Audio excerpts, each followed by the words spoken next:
Hi folks, Dan here, the Living Room Guitarist. Welcome into another episode.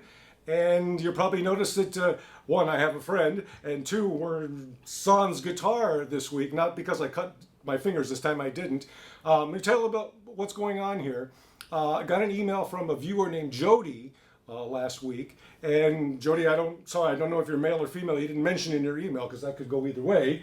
So forgive me if I don't know, but you were saying that you're a guitar player, singer-songwriter person, and you were asking me about more voice stuff, you know, because you were saying that when you get up on stage at little festivals over the summer and fall, and you play and sing for about an hour, your voice is, you say it's sore and tired.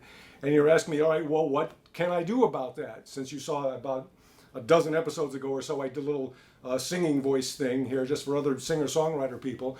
But I emailed you back, didn't I? And I said, look, I'll do another singing episode, even though that's not what we're about here, but I'll do it because that's my day job, if you come on and do it with me.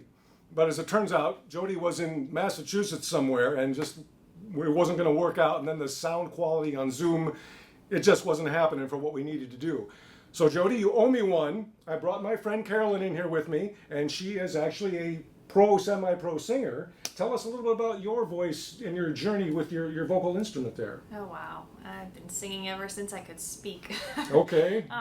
But I've done a lot of different things. I've done some musical theater. I sing at my church. I've sung for weddings. I've even taught voice lessons at times. So okay. So she's the perfect person to do this with us. All right. So she's the actual singer, I'm just the vocal therapist. But we're going to do something, because Jody, I'm sure you're not the only person who likes to play and sing your own songs. So hopefully you can get benefit from this. So when I think about what you're talking about, what you experience, you know, we can call it vocal fatigue in my business. There are a lot of reasons for that. So one, when you play, I'll do it right-handed. When you play, even though I'm a lefty, when you play, are you sitting or standing? If you're sitting on like a stool and playing and singing, the classic American slouch posture will not do. So think up, let your spine have its length. If you need to look down at your fretboard, just look here. Don't collapse your body. It's like collapsing your support mechanism. Two, if you're standing and singing, do not crane forward towards the microphone. This is how to get a sore throat 101. So keep that nice neutral head-neck alignment with your spine. If you need to lean into the mic, lean with your whole body, even if you have to use like a boom mic. So, right, so there's nothing that's going to misalign everything here. It's like just unplugging your resonator. So you don't want to do that. The other reason, and this is why Carolyn is here with us today, when you sing, are you trying to sing too much on one breath? Are you managing your breath flow? That's a big deal with singers, especially ones who, I don't know if you have any, vocal training or not, but a lot of untrained singers are not managing their breath too much, and they keep going and going, and they're going to finish this line, by God, until the very last gasp of air in the body, and that's just tension and strain to make up for the lack of airflow. So we have a little exercise I want to show you today that you can try for sort of a breath management, so you can grab those strategic little catch breaths when you need to, during a line, during a phrase. You can kind of sneak them in, so you always have that breath flow behind your voice to power your singing, okay? So just a quick little exercise, and it's just in a third interval, and it's just a kind of a,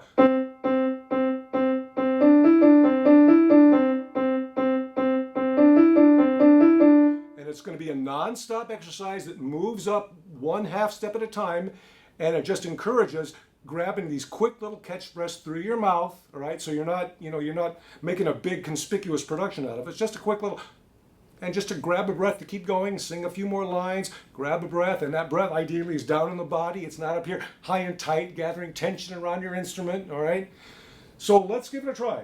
I'm going to have Carolyn do it once. Are you ready? I'm ready. Okay, so start at your lowest comfortable, usable note, wherever that is. Not too low, so make it comfortable. So probably somewhere in the middle of your speaking voice range.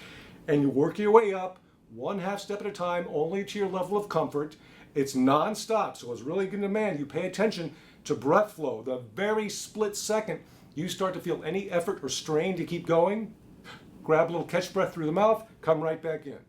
All right, so Carolyn and I have switched positions here, just so I can use my fret hand to be a little more accurate on the keyboard and not make a big mess.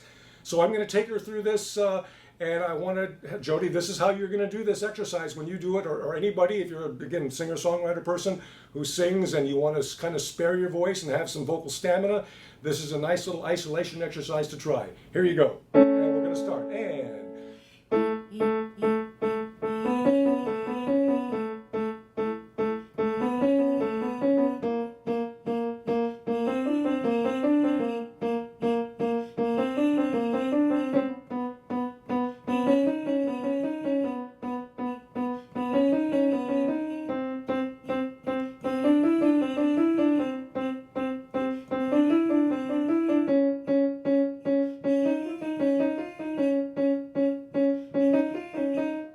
This is why I've been a guitar player for 35 years.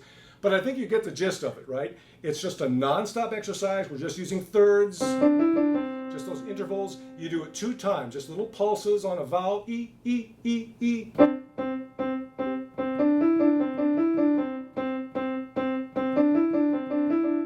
And just go up a half step and keep going.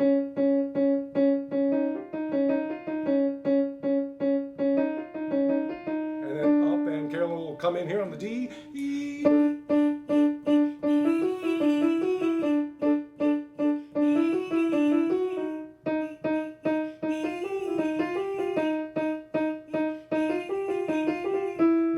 You take it from here without me getting in the way of the piano. I'll hit the note for you, you do the run, and we'll come up in half steps for a couple notes here. Okay.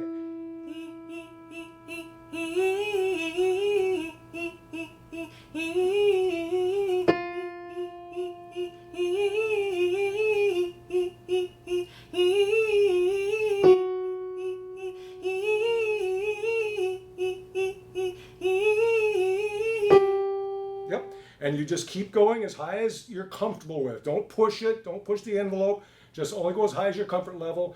But you can get into your upper range, that's fine, but just you grab those strategic little catch breaths with the body, not with the lungs, right? Certainly the lungs are here in the chest, but they don't have any muscles. We don't breathe with the lungs, we breathe with the body, right? So all these muscles that support and surround your voice box, you know, if you remember Sunday school, Exodus 5:1, let my people go. Right? These are my people, and we don't use these muscles to pull air into the body or push voice out of the body, okay?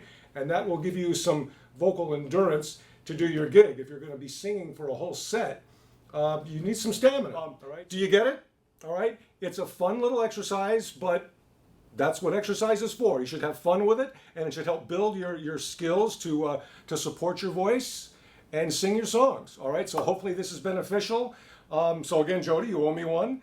Please subscribe to the show. We're going to get back to more guitar stuff next week. We have a couple special guests lined up for the coming weeks, so I hope you'll tune in for that. And join us as a guest. Get your guitar out. Think about anything you may have seen on a prior episode. Maybe some little piece of music spoke to you and you wanted to learn it, and you did, and you kind of put your own spin on it, went in your own direction. Let's submit it back to us. We'll feature you as a guest and your playing and what you've done with anything you've heard on a past episode. Or if you want to submit your own living room material, please do so. Love to have you as a guest. It's livingroomguitarist@gmail.com. Please submit, and let's get you in here and feature your talent and your skill on the fretboard. And we will see you on the next episode. Thanks so much. Thank you, Carolyn, for joining us today. Thank you.